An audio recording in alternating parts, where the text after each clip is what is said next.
The details make a huge difference in the end, so I'm going to show you what we did to this master bedroom that really classes it up, which includes installing the baseboards, the window trim work, and the crown molding. My wife's worried about what color to paint these bedroom walls. I'm worried about how these windows look. I need to get some trim work on these things. So I'm going to show you all the pieces we need to get this done. There we go. Gotta parade my tools out here now. Someday I'll have a big fancy garage, just not today. We also got some materials. This is a stool piece. I have to cut notches out of the corners to fit around the window. Just like that. Before we install each piece, I'm gonna apply liquid nails to everything. Are you gonna join us? I do all the work while John just gets things ready. That's like our little deal. Something like that. One piece for the apron. Do you feel like a professional when you know the term? Yeah.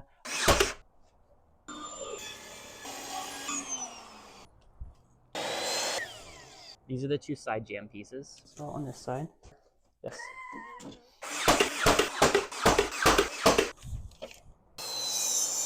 Two pieces for the side casing. You want to nail every 6 inches. Nailing every 6 inches. Here, put one right here. A 1x2 to use the bead molding. Are you doing this? Yeah. It needs to stick out about a 1/2 inch. Oh no, come up here. Come up here. Okay. A 1x4 for the head casing. We're gonna put a decorative trim on the top, and this is where it gets fun.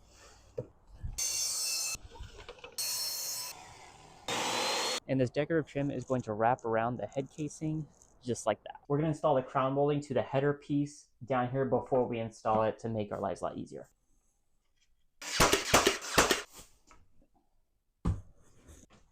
Hand it to me with the handle available. Hold it here.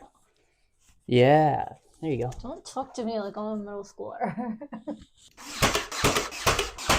If I had one tip to improve this, it's to press the pieces of wood together tighter so that way the joints are smaller and it looks better in the end. But I would say that window is looking much better than that window. So I showed you how to make the window trim, but here's everything you have to do to make it look great. The first thing I do is use a wood filler or a spackling to fill all the nail holes. This will smooth out the entire surface. How it looks in the end is dependent on the craftsmanship. I need to sand off these little areas where we overfilled the nail holes. It always helps to hold a light because it's really easy to see bumps. I need to wipe everything down because the next part requires everything being super clean. Now let's eliminate all the black lines with some caulk and some water. I use the cup of water to dip my finger to soften up the caulk so I can run it smoothly along these lines. So whenever you paint wood, you have to first make sure it's primed. But the only thing I have to prime is the stuff that's not already white. Priming helps cover the wood grain, makes the color more smooth and consistent, and just an overall better product in the end. Priming also makes sure that I did a proper job of caulking everything. And now that the window trim is finished, it's ready to be painted to match the walls, baseboard, and crown molding, so let me know what color we should use in here. But up next are the baseboards. So the bottom of these walls look pretty ugly, so we're gonna install some baseboards to make it look pretty. And in a perfect world, I could just cut 2 45s to make a 90, simple geometry, right? But because this is an old house, there's no such thing as a perfect square, and let me show you. You zoom in on this corner and you realize that this triangle wobbles here, meaning it's not a perfect square. And then you remember you live in a 3-dimensional world, and there's a gap here that we also have to account for. So after I install a couple shims, the baseboards will now sit nicely on the wall. So let this be a reminder that in the real world, you're very rarely given the perfect starting conditions, but there's always something we can do about that. And after accounting for all that, it still looks like trash. So we're gonna conceal the rest of the imperfections with this stuff. Make sure it's white and make sure it's paintable. A wise man once said, do your best, caulk the rest. Wait, never mind. That was my brother who said that. But it's still true that caulking can make anything look much better, but only if you paint over it afterwards. If you can still see black, that means I didn't put enough in, so I just go over again before I run it with my finger. Water always helps too. Now the seams look nice, but for the nail holes, we're gonna use some spackling to conceal it.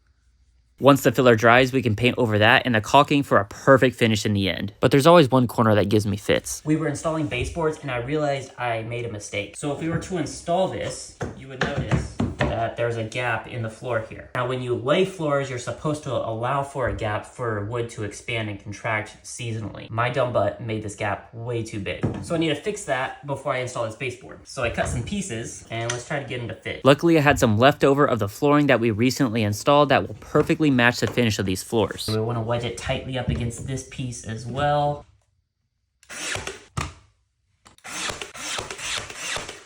That is looking much cleaner than before. Now let's install the baseboard. So much better. Now we could be average and stop there, but there's a seam here and a couple nail holes that I can conceal. If you're gonna do anything, do it really well, or at least better than average. And then some spackling for the nail holes.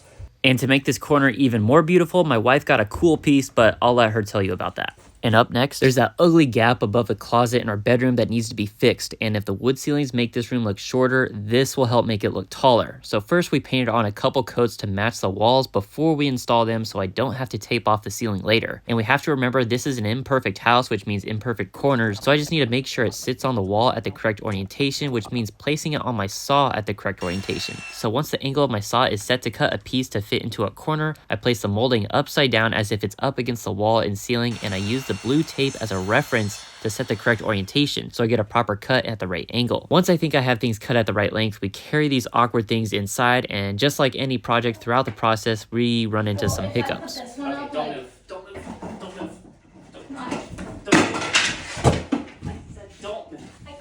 Eventually we get our first piece up, and then we have to make sure the second piece matches with the first. Some will say I should have tried coping the corners together, but this is a place where I try to figure things out with the tools I already own. But who knows, maybe I'll try it next time. So eventually we'll get everything put up on all four sides, and it doesn't look perfect, but that's okay. There's always something we can do about that. So I grab the caulk, squeeze out a bit along the seams that need filling. Sometimes I'll use tape to protect the wood surface on the ceiling, and later we can paint over everything to make it look perfect. And in my opinion, the warm wood ceilings paired with the matching walls, baseboards, and crown molding combo make this room look pretty sharp.